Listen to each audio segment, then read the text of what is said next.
BSA motorcycles की तरफ से एक नई एडवेंचर मोटरसाइकिल आइकमा 2025 में शोकेस की गई थी और हम सभी इस मोटरसाइकिल के लिए काफी ज्यादा एक्साइटेड नजर आ रहे हैं। But should we actually be excited enough?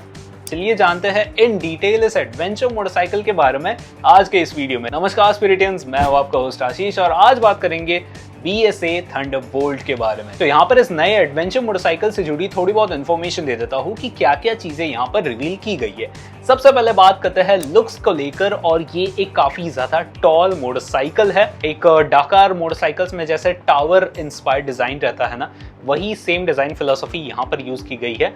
और इस पर्टिकुलर येलो कलर के साथ with those big frames at the side और ग्रे कलर का टैंक, वही try rifle logo at the tank portion, ये ओवरऑल लुक जो है काफी ज्यादा बढ़िया लग रहा है।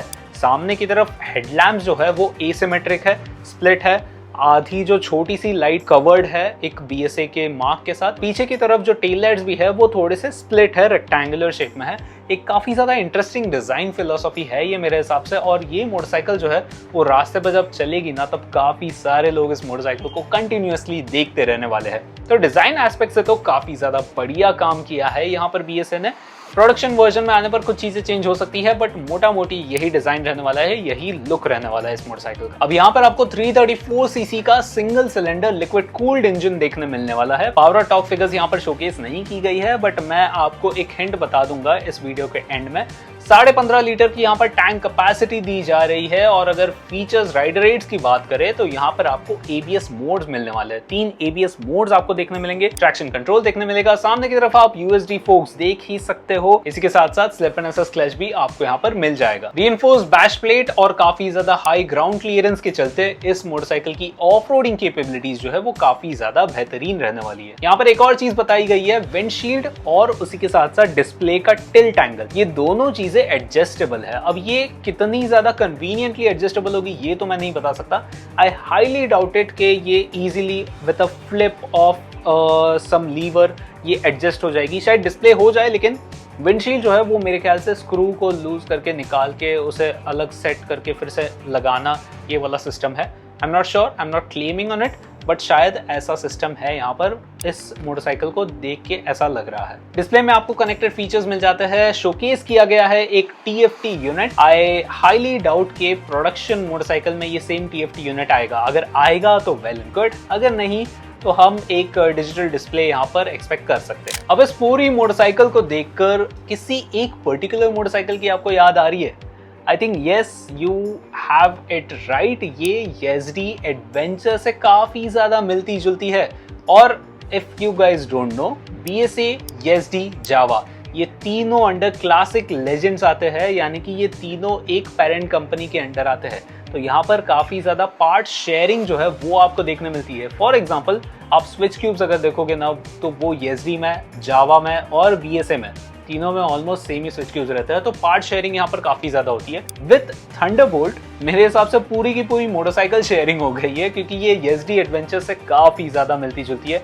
सेम इंजन, तो मैं जो पहले बोल रहा था कि पावर और टॉर्क फिगर्स क्लेम नहीं किए गए हैं, आप YZD एडवेंचर के स्पेक शीट देख लो, आपको सेम पावर और टॉर्क फिगर्स आप यहाँ पर एक्सपेक्ट कर सकते हो, because it's the same engine. 334cc का single cylinder liquid cooled unit, six speed gearbox यहाँ पर आ जाएगा। YZD एडवेंचर के मुकाबले यहाँ पर आपको TFT डिस्प्ले दिखाया गया है, यहाँ पर आपको USD फोक्स दिखाया गया है जो कि अलग है। But again it's not production version. Production version में हो सकता है कि ये दोनों चीज़ें चेंज हो जाए। BSA के पास कोई भी TFT डिस्प्ले सपोर्ट करने वाली मोटरसाइकिल अभी तक तो है नहीं। हो सकता है कि ये वो पहली मोटरसाइकिल हो, बट चांसेस मुझे यहाँ पर थोड़े बहुत कम लग रहे हैं। I hope I am wrong. अब अगर आप ये सोच रहे हो कि YZD एडवेंचर के मुकाबले ये थंडरबोल्ट दिखने में काफ़ी ज़्यादा बढ़िया है, अट्रैक्टिव लग रही है और BSA की तरफ से है, थोड़ी सी अलग भी है, तो क्यों ना मैं इस मोटरसाइकिल को परचेज करना कंसिडर करूँ, रुक जाओ अपना YZD एडवेंचर का परचेज करने का थॉट को साइड में रख दूँ। तो यहाँ पर मैं ये एक चीज़ आपको क्लैरिफाई करना चाहूँगा स्पिरिटियंस, यहाँ पर BSA ग्लोबली 2 और नई मोटरसाइकिल्स परचेज करता है, यूरोपियन मार्केट में परचेज करता है, विच इज स्क्रैम्बलर 650 और बैंटम 350।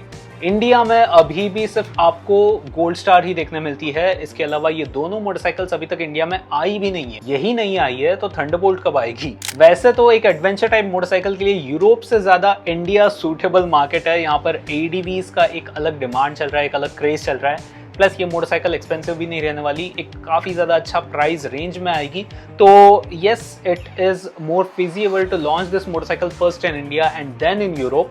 बट खैर, यहाँ पर हम इस चीज़ के बारे में कोई कमेंट नहीं दे सकते, कोई मतलब कंफर्म चीज़ यहाँ पर नहीं बता सकते कि थंडरबोल्ट कोई एक पर्टिकुलर टाइम पीरियड के बाद, जैसे 6 महीने बाद इंडिया में आने वाली है। No, we can not say that. तो यहाँ पर हम प्रेडिक्ट ही नहीं कर सकते कि ये मोटरसाइकिल कब आएगी। और प्लस ये मोटरसाइकिल ESD एडवेंचर ही है विथ अ डिफरेंट बैच। तो मेरे ख्याल से यहाँ पर रुकने में कोई सेंस नहीं बनता। Rather than waiting for Thunderbolt, आप सीधा